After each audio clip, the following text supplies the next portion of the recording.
Ready? Yep. Okay, hi guys, welcome to another episode. This is the 6th episode of the Unsigned Berlin podcast. So everybody, welcome back, and welcome especially to our guest Yetundey. She's here with us today with a show she's playing and a release as well. So welcome. Hi. Yeah. And just kind of starting at the beginning, you are from Leipzig, but you've been in Berlin for a while now. Yeah. But have French and Nigerian heritage? Yes. What kind of music was around when you were growing up and kind of in the house? And then what kind of music was the first thing you found that was your own, where you were like, oh, this is something that wasn't from my parents? If that makes sense. Well, I mean, music in the house, literally everything, I would say. I mean, growing up with different cultures, there's obviously German music, there's French music, there's Nigerian music, even though that was like the music we heard the least, I would say. Right.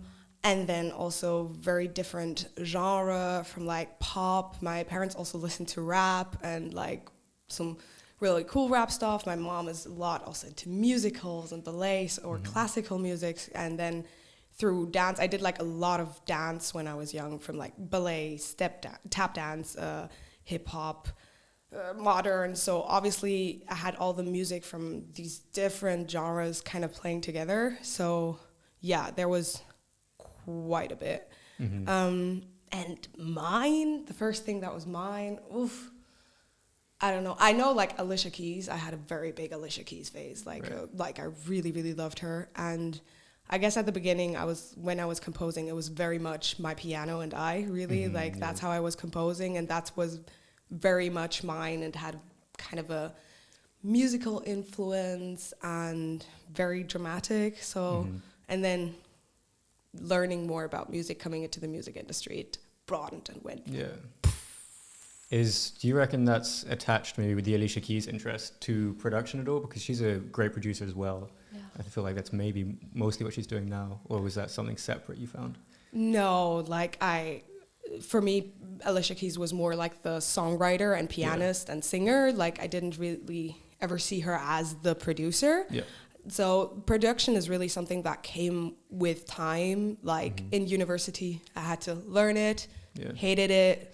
But then it was kind of fun, and then like I lived with producers most of the time. Like I lived with a producer, sound engineer, then more producers, more sound engineers, and very geeky people.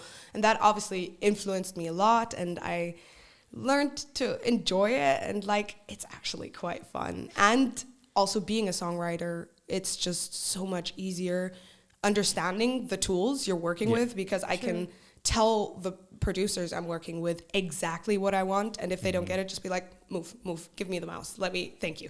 That's true. As a piggyback to what you just said, like how much creative control do you like to have over, because I know you're like a multimedia artist as well, you're into fashion, which we can talk about a little later because I'm really interested in that as well, but like how much generally like of creative control do you really want to have over I'm a project? 100% control freak.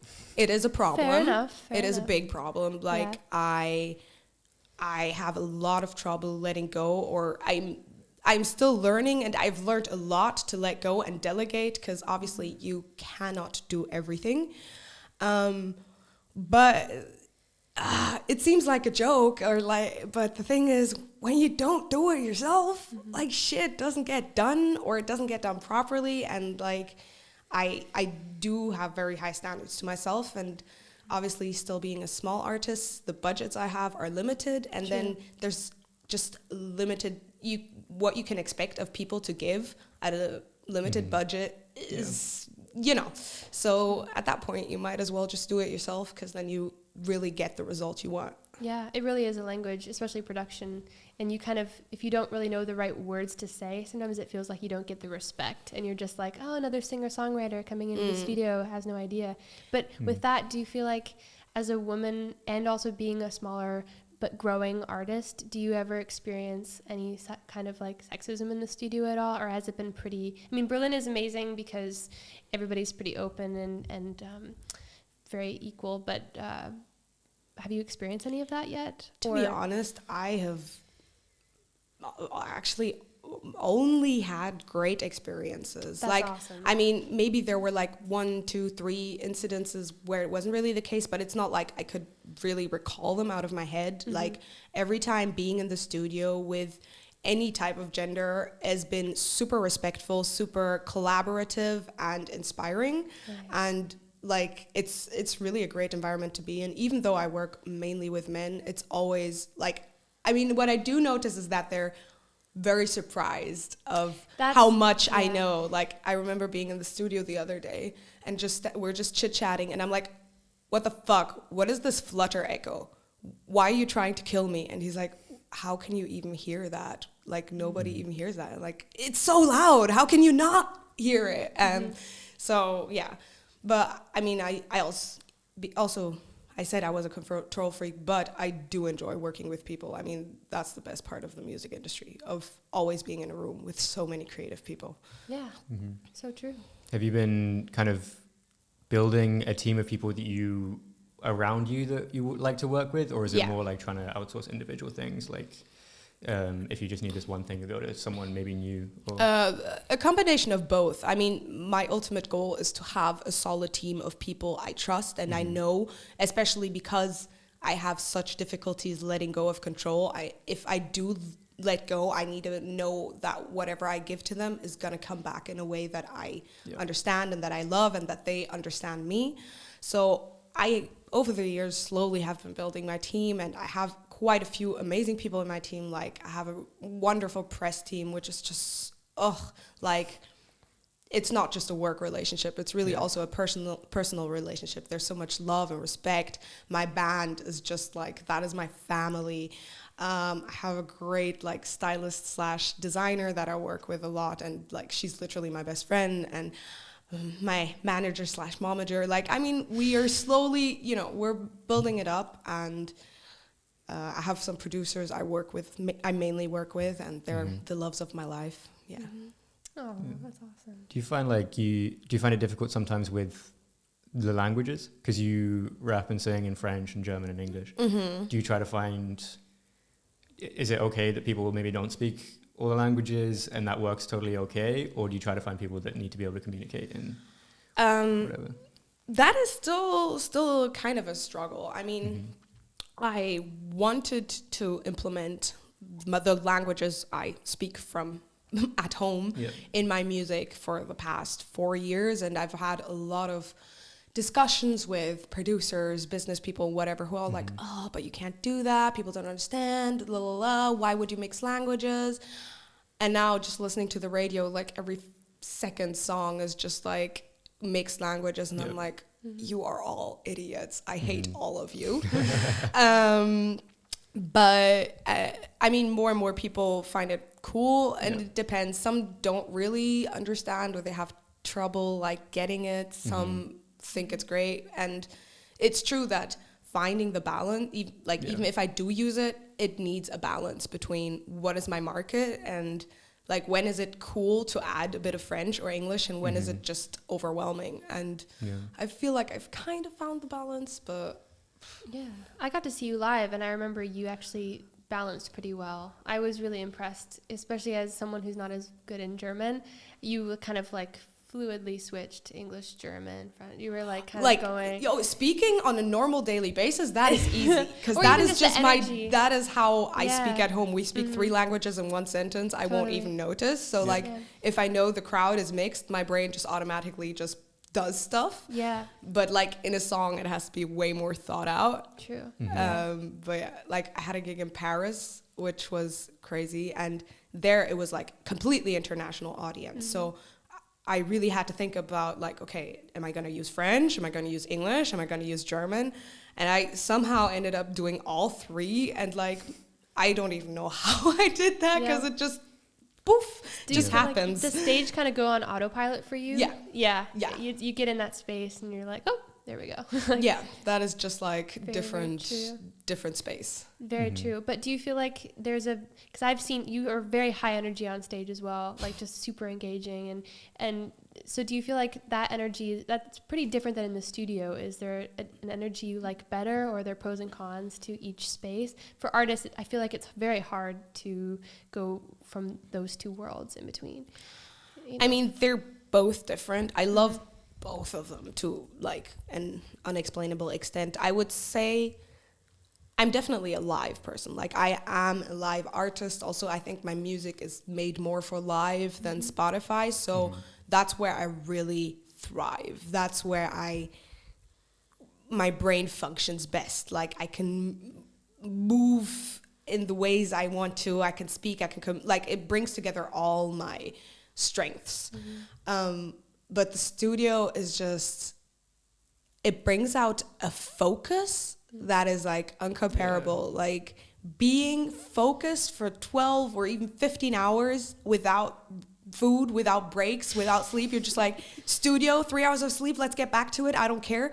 That focus, that intensity is crazy. And that's like a whole nother energy that I really, really love. Totally. Yeah, there was a post on Instagram that said the best songs are made by people who didn't eat lunch.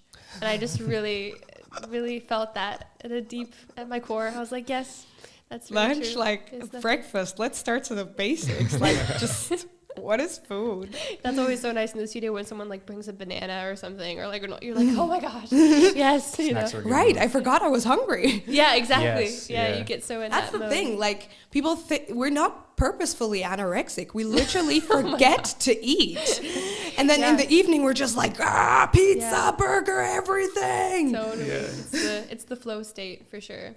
But really cool that we get to dive into that. Yeah. Do you feel like you get into that more with different kinds of songs? Because you started doing more, it was definitely more rap, and then more recently you did sort of more melodic vocals. Do you find that, for me, I would assume that rap is more fun to do live, and then in the studio is maybe more fun to do melodic vocals. Do you think that's true? Or for you? I wouldn't say that melodic vocals are more fun to me or anything. I'm definitely more energetic music and humor and sarcasm. That is like my main thing, and that's the language I like to use most in songs. But the thing is, you have shitty phases. You have down phases where you're just like not feeling energy whatsoever. And the way I started composing was literally with a piano. So sometimes I really need that to get back to my roots of writing. And it's a bit annoying because that's kind of in conflict with brand, image, whatever. You have to be one or the other. You can't be like fun and energetic and emotional at the same time. Like, who has emotions and is fun? Like, who does that? So that is definitely something I still have to figure out how to bring these together. But it's more of a life, you know. Life brings you to write certain songs. Yeah. Do you go into songs with a idea you want to express, or is it just kind of more of an improvisation and then just picking what you like? Usually concept. I'm very much a concept artist, or if I had an album out, concept album for sure. I mean, all my EPs are always like, they have an umbrella topic. And in my phone I have like this humongously long list of buzzwords, topics, punchlines, bullshit that people around me say. Also be careful when you say fun things because they will land in my phone. And so usually I just like come into the studio and I'm either have a specific concept because I'm writing for an album or the EP and I know what's supposed to go in there, or I literally just flick through my ideas and like, okay, let's use this title, let's use that. Are they usually attached to languages as well, or is that something you kind of think about later, or more attached to acoustics? Or like? I think that comes more later. I mean, if there's a saying, like some sayings are in English or in German or French, so like if there's specific words, they'll be in that language. But since my focus is the German market, I do focus on trying to find topics for that market. Gotcha. And do you start songs with a collaborator in mind, or do you generally write a series of songs and then bring them then to people you want to work with, whether that be producers or other artists? Usually, I mean, the way it's been going for the past year, 2 years is that everything has been happening in the studio with collaborators. Okay, so like with producer, co-writer or whatever, or just a producer, and like everything happens in the studio. Oh, wow. Right now, like also that I've kind of found my confidence in production, I'm like, I can actually do this. I'm like taking more hand in the production as well. Okay. So be it in the studio, just like producing more, even though there's a producer there, or even producing like demos myself and bringing those into the studio. So it's kind of like moving into more, what is it called? Some mix? Yeah, exactly. Well, that's great, because I feel like there's just not as much space between the home demo and the studio version. Like, I always hated that kind of like gap, you know? It's cool that you can just be in the studio. The ideas are fresh. Everything's really hyped. Like, you're feeling them, like the whatever you're making. You're like, okay. Yeah, there's actually usually no more home demos. There's like phone recordings if I have a top line or something. But also what I've noticed is just catching it in the studio, the songs turn out better. Like also the recordings, you're like, oh, let's just record the demo. In the end, the demo recording, you better do it as good as possible, because that's what's going to come on the you're never going to catch that vibe again. Like catching that energy is close to impossible. I've tried so many times and I failed, I would say, every single time. Yeah, that's the hardest thing. I believe it's impossible. I don't know. Let's ask Ariana Grande, but I'm pretty sure she's going to tell us the same thing. Well, she's great because she also edited, like you, is really a good editor, and like, or at least in terms of, she produces her own vocals. So badass. We're having more women, like female singers, editing and like doing production on their own vocals. It's so sick. It's so great. We gotta. Yeah, we do, because singers are not often mixing our songs.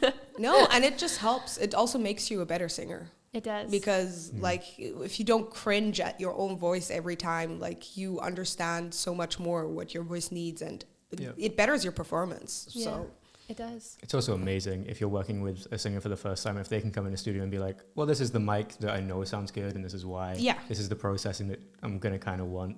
Like that just helps saves so time. much. Yeah.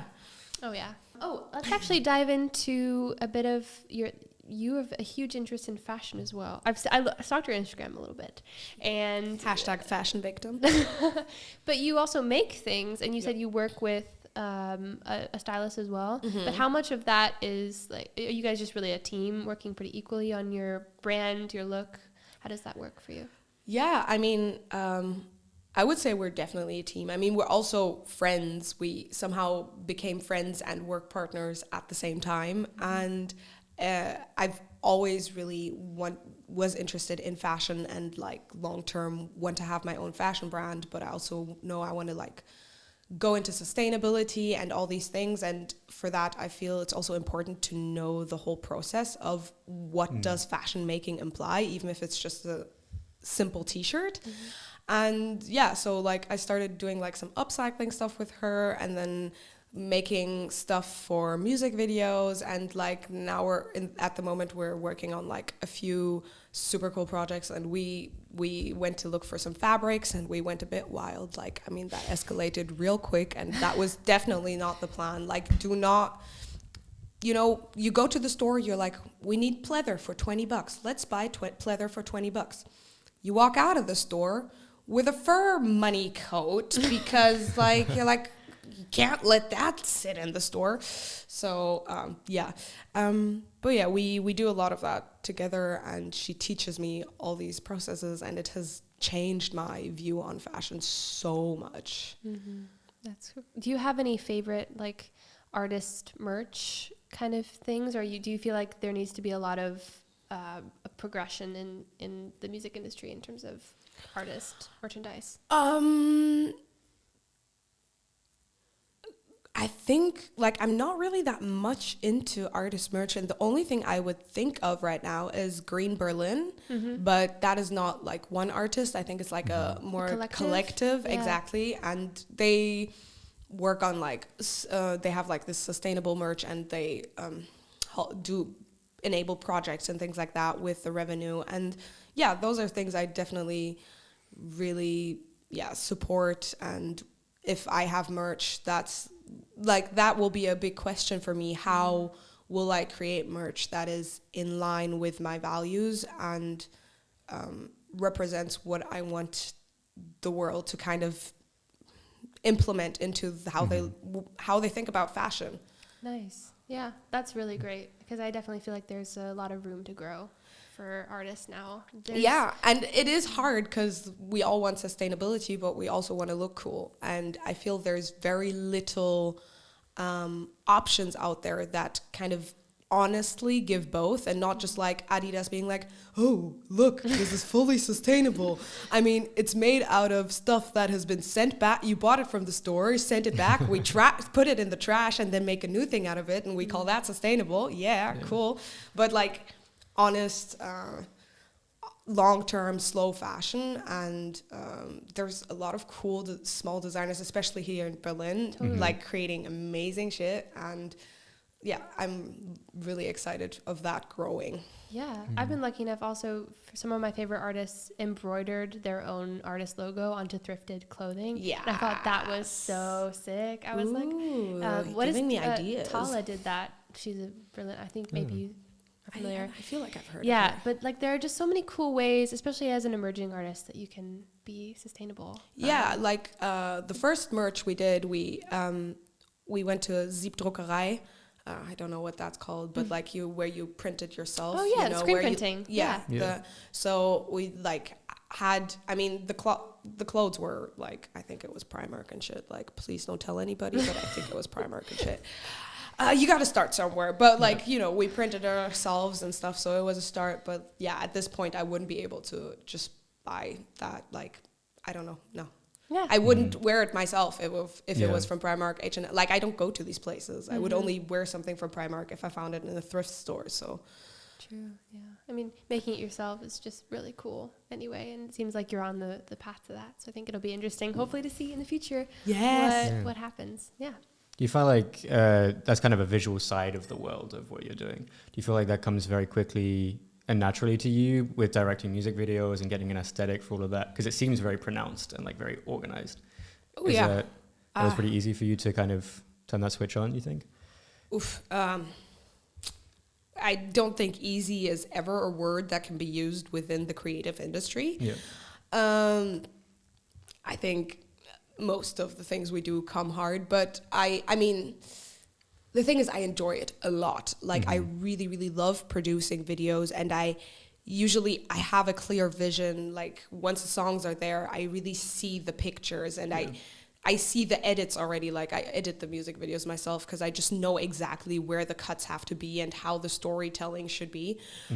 So that, in a way, is easy, but the whole process behind it is usually a lot of headache, and I'm very, very glad to always have amazing people around me supporting me and making it happen. Especially like my manager, she does so much. Oh my God, like she takes such a workload off of my shoulders, and also has a lot of great ideas when it comes to the music videos and the production part. Yeah. Yeah, it's a lot of things to keep track of for videos, like even more than music's a lot, but nothing like that. Yeah. Video is just bigger team, small budgets, a lot of logistical headaches, and but once it's filmed and edited, it's like is there one you're particularly proud of? One where you're like, oh, it's so amazing that we actually did that? I mean, honestly, all of them are amazing. I know the music video for Berlin, which is like really old. That one, it was like a 3-day shoot, and it was so much. It was so overboard. Like I don't even know why I thought that was even a realistic thing to do. It was just way too much, but the result is amazing. And then, Wovon träumst du nachts? Like, also just like, I'm so glad we actually managed to get all these stories in. Then like for Elise, I did so much rotoscoping and color grading, which I hate and knew nothing about. And like being able to pull that off was very satisfying, even though I hated every second of it. Yeah. Fair. I mean, I feel like you have to learn all of the things, and then you get to get successful, and then once you get successful, you can just hand off all of the things that you learned how to do. So, but it's really cool that you got to really get your hands on it and like. Let's say but it obviously, was cool. then we can just delegate to people now, hopefully. Yeah, but I mean, in a way, it is cool because I do understand way more also the work it takes, and so even if other people do it, and it takes time, like it's easy to be like, why isn't this not done? Why does this look like that? Ugh, like can't you do this better? But when you understand like what rotoscoping actually means, you're gonna think twice when you ask people to rotoscope shit. Yeah, your team is really, you know, a part of you. And you also you said you had a great management, you're with like a great relationship with your manager. Yeah. What do you think as advice for other artists, young artists, emerging artists looking for management? What are some things that you find make a successful like management relationship? What do you look for in a person who's going to manage you as an artist? Communication and trust. Yeah. I mean, and it goes both ways. Like your manager is there to take work off of your shoulders, but at the same time, it's not your job to drop all the work on their shoulders. Like it's a partnership. Cool. Yeah, do you feel like that was easy to find? Because I feel like sometimes finding people that are reliably going to do work and communicate when there's an issue in like in an organized and sensible way is sometimes difficult. Well, I might be the wrong person to ask because I got a Beyonce situation going on. My mom is my manager. Yeah. Oh, yes. Your momager. Yeah. That was literal. Yeah. Oh, my gosh. Literal momager. But, I mean, so in a way, yes, it was easy to find her because she was literally always there. But obviously, like, even for us to find the best work dynamic, and that makes it easy, and for us both to like feel valued and everything, it's like a process because there's the mother-daughter relationship and then there's the management-artist relationship, which are two entirely different things. So obviously both of them have their separate dynamics that run parallel to each other. Yeah, well, that's got to be difficult to, especially when you're starting out, to figure out where you're sitting with like the professional versus private relationship with that. Yeah, but I mean, my mom and I have always had a very good relationship, so that has definitely made it easy, and she knows me. Like, she really, really knows me, and she's always pushed me and challenged me, and but also, like, she humbles me, and that is definitely also something that I need, because I like to go, "Bwee! Yay! I am a bird, I'm a unicorn," and she's like, "Sit your ass down and get to work." But yeah, so I enjoy it. I'm very, very grateful and very blessed to have that type of support. Yeah, is she here in Berlin as well? Or? Now she's still back home in Leipzig. Yeah, okay. How did you? We had Nick and Salim from Moonrock Events, which can you repeat that, please? We had Nick and Salim, the two guys that are doing Moonrock Events, and they're hosting the gig you're doing tonight. How did you get in touch with them? Do you? Over Gunnar, actually, because okay. Gunnar was studied with us at the time. I think he was 1 year under me, but he was like in Nick's year or something, who was my drummer. So he actually reached out to me if I wanted to play at his release party, and I was like, yeah, that sounds fun, cool, let's do it. And then that's how I got in contact with the whole team organizing it, and like some very, very cool people in there. It's not too bad, too bad. Are you going to be doing that with a live band, or do you prefer DJ? Yes, I'm really excited. It's going to be with my live band. It's going to be our last show this year, unless somebody like decides to call within the next 5 minutes and to schedule another one. But yeah, it's our last live show this year, and like it's going to be a nice bang. Like this year live has been extremely fun, and there's nothing like playing with your live band. There is. Post-COVID especially, I feel like that must have been really hard. It was. Or do you feel like that was still in development stages, or I mean, that was in the, No. you were It still was going pretty strong. It was definitely hard because like we went from a lot of gigs to zero. Yeah. And then when it came back, it was just like, what is a microphone? Where do I plug this XLR cable? How do I even stand on stage? What did I used to do? It felt like having to learn everything again, even though I had done it so many times. That was the weirdest thing. Something that you're so comfortable and confident with, somehow being completely unknown. Mm-hmm. Did you have to then arrange all the tracks that you'd done kind of like produced digitally, and then did you have to arrange them for band? Yeah. You did that yourself?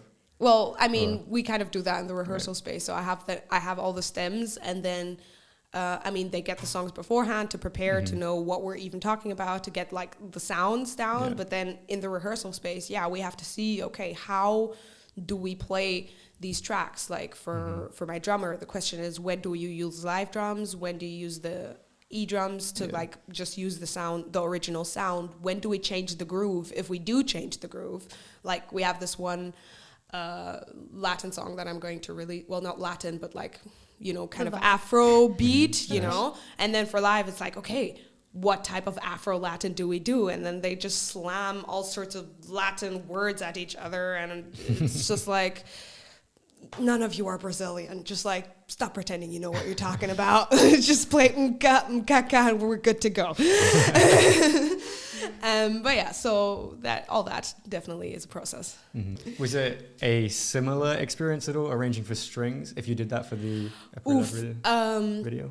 I actually didn't do that myself because unfortunately I also just didn't have the time at that point in time. I would have loved to, but since I don't really have experience with strings, I would need a lot of time to make it work properly, and then give it to somebody who plays strings, who would then tell me, that's cool, but you can't actually play that. And, so I had somebody a violinist from Leipzig, and she made the arrangement. And I was really, really happy that was even possible, because literally like in January, I was like, it's going to be April soon. What if we did a string arrangement of that track? And my team was like, oh, God, we hate you. Okay, let's see if we can make this happen. And we actually did. And it worked out great as well. It's really cool. Yeah, I'm really, really happy about it. Yeah.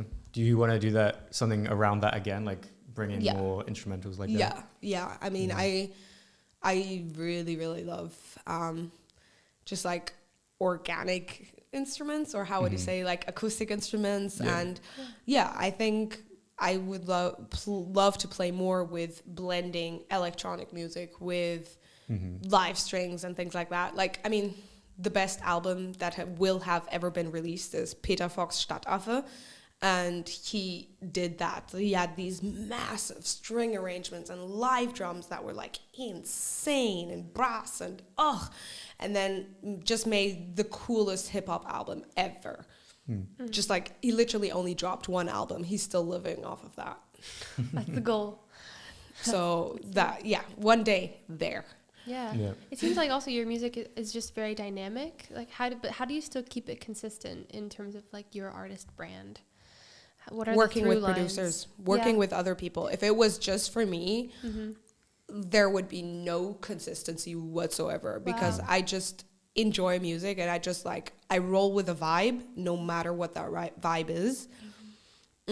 And working with other people has really helped me narrow it down and help me find my voice, and also because they can see like, you're really, really good at that, let's like shine a light on this. Cool. And now I guess I'm at a point where I kind of know what I want to sound like, or what my vibe is, even though I'll always be a bit all over the place, but it's more consistent. But yeah, that's definitely thanks to other people helping me find my own voice. Were you focusing on doing that at all, or did it just kind of happen over time, and the more you're doing, the more it... I really tried. I really tried, especially because I do want to make money with music. So I did have an aim to make commercial music, but I always wanted to be commercial whilst being Yetundey, like whilst having my own sound and not just recreating what is out there, because that bores me, and that will bore me after 20 seconds. So like I've tried like, okay, be as commercial as possible and trying to find that middle ground. Yeah, it's been the last 2 years of my life. Nice. There's a lot of judgment, I feel like, with the whole, profiting off of your art thing. It's like either you're an artist who's like completely doing it for the art, or completely doing it for like or a sellout. Sell out. Yeah. But it's really hard to find a balance these days. Yeah. Like also in Germany, it's even harder. Yeah, I would say, because the German creative market, and this is not only music, this is the film industry just as much, is just so asleep, so careful. Like they are no risk, low risk, low recompensation. They love taking that, what is secure, following the rules they know. And once other people have shown that it works for several years, then you can try to go that way. But bringing out new creative things is very, very difficult, especially as a woman in hip hop. Okay. Yeah. I hate that I have to make that a topic, but unfortunately it is actually a thing. Yeah, I definitely feel like there's the like hyper sexy woman rapper thing, and which is awesome if that's your vibe, like you can sound like Cardi B. I mean that is what you can do. That's true. It's very limited in terms of like and it's also more expensive. This is a lot of female artists don't, especially in hip hop, don't get signed to labels as much as male ones, because you have to pay for so much more. Yeah, you got to get the nails done, the hair, everything. the makeup, the fashion. And guys walk out hoodie, jeans, your whatever is fine. Like it doesn't matter. That's very true. Yeah. Yeah. That's true. Also, not to mention like the studio vibe, especially in I've had producers tell me about, for specific genres, like the vibe of the studio just changes drastically, and like people like take over, and it gets like really sketchy really fast. When you have especially like any gang related things, or like certain communities, it's like but yeah, it's kind of crazy. Yeah. But it will change. I mean, there are other things that, like, speaking of videos, yes, there are aspects that make female videos more expensive, but you can spend, like, it's not like they don't spend 50 grand on a male videos producer anyway. Like, give me 50 grand, don't worry. Like, my makeup will be budgeted very fine in there, and I won't go overboard with that. So it's not like it's necessarily more expensive when you compare it. But I think definitely there is this idea of, oh my God, but then we have to pay for so much more because we have to think of all these other things. Yeah. And also, if the music's good, you can just put a girl out on stage wearing the same thing as the guy's wearing, and it would be fine. But there's an expectation that I think is being serviced.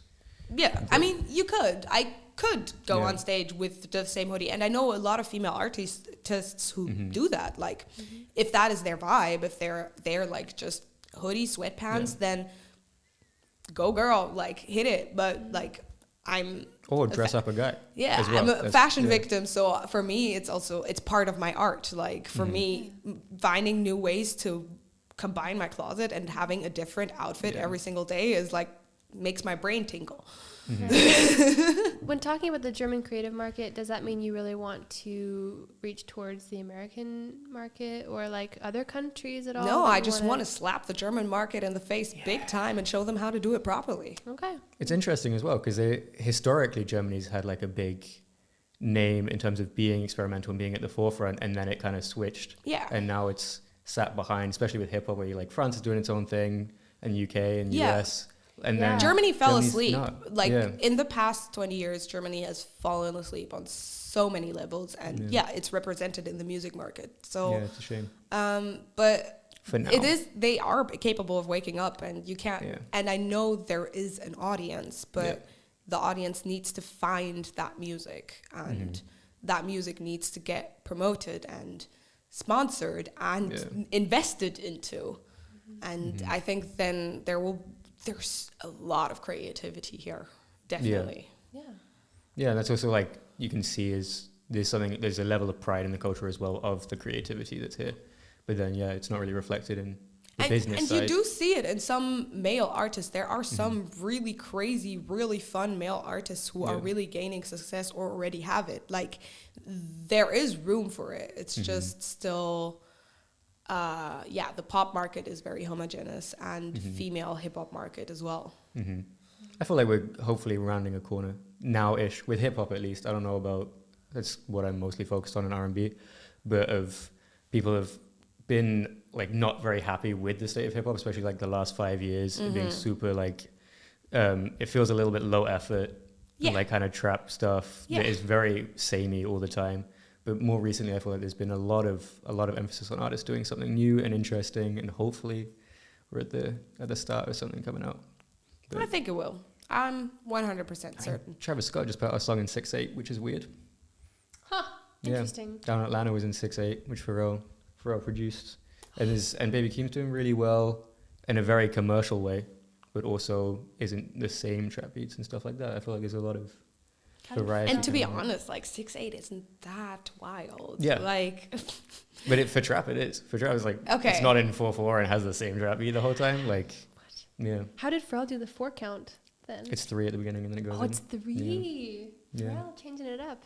You know, he has the iconic like 4 count beginning. It's kind of awesome. But I also wanted to ask you about sync licensing in Germany and getting money for your plays. Do you feel like, I mean, there's for the American ones, it's like ASCAP and BMI, but I feel like the German ones are better in a lot of ways for artists. Do you agree? Yeah. Do you agree with that? It's better for the artist, more serving? Honestly, yeah. I'm pro GEMA. I like GEMA. GEMA is, you can call people, they answer you, they help you, they give you information, they're transparent, and like they have a lot of sponsorships going on, classes, whatever. Like, go GEMA. GEMA all the way. Nice. And do you feel like there are also a lot of good funding options for like growing artists in Berlin, or do you feel like in Berlin? 100%. Nice. I mean, we have Initiative Musik, which is Germany-wide, but like also in Berlin, we have Music Board Berlin.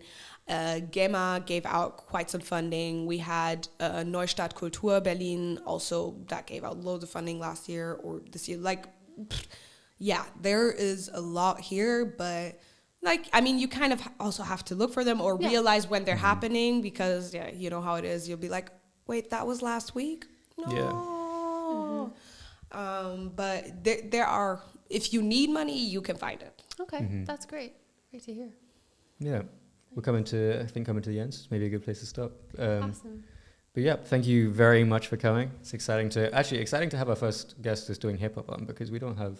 It's all been mostly alternative and indie kind of singer-songwriter stuff so far. Yeah. So that's nice. Yeah. And yeah, thank you very, very much. Thank you so much for inviting me and letting me rant about the German industry. And if there's anything you want to promote, obviously you have the show on the 8th, which will put I mean, out. I have the show on the 8th with my live band, which definitely should become visited, because like there's Gunnar playing, there's Woody Woodstock, there's Yetundey, there's going to be hype. So, I mean, that's fun. Fun stuff. Otherwise, I have a gig on the 9th of December in Hamburg, which is at the vernissage of a, she's called 100% Geila. She does super cool upcycling fashion, and so it's her pop-up. I'm going to be performing there, and definitely should come over there. And other than that, I promote Christmas because it is happening really soon, so don't complain you didn't know that you have to buy Christmas presents. Okay. Yeah. Nice. and with that, thank you guys so much for watching or listening or both. And yeah, see you next episode. Yep.